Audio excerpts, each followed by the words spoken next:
Феодализм деген не екенін білесіз бе? Сіз феодализмді мектепте өткен шығарсыз 5-6 класста. Феодализм деген бұл 5 ғасыр мен 15 ғасырда дамыған саяси, әлеуметтік, экономикалық жүйе болды. Яғни бұл жүйеде ең басты байлық жер болды. Жердің бәрін корольдер иеленді, және сол корольдер сол жерді көптеген феодалдарға бөліп берді.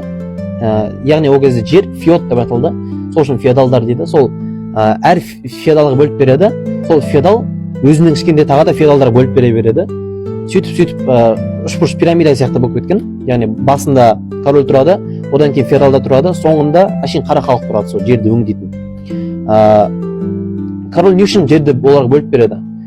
Өзіне қайтадан салық ретінде төлейді деп бөліп береді. Яғни феодалдар корольге салық төлейді.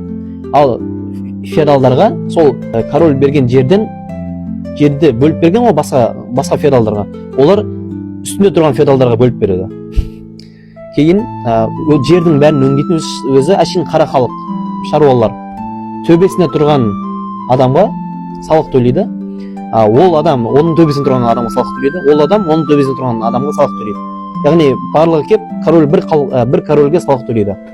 Осындай система болған. Бұл жүйе сол 15 ғасырға дейін сақталды.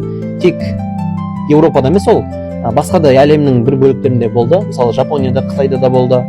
Бұл феодалдық жүйе өнеркәсіптің, сауданың, капитализмнің дамыған кезінде олар феодализм қайтадан жерге түсе бастады. Яғни феодализм выгодно болмай қалды да адамдарға. Сол себептен феодализмнің дамуы қазіргі капитализмге әкелді.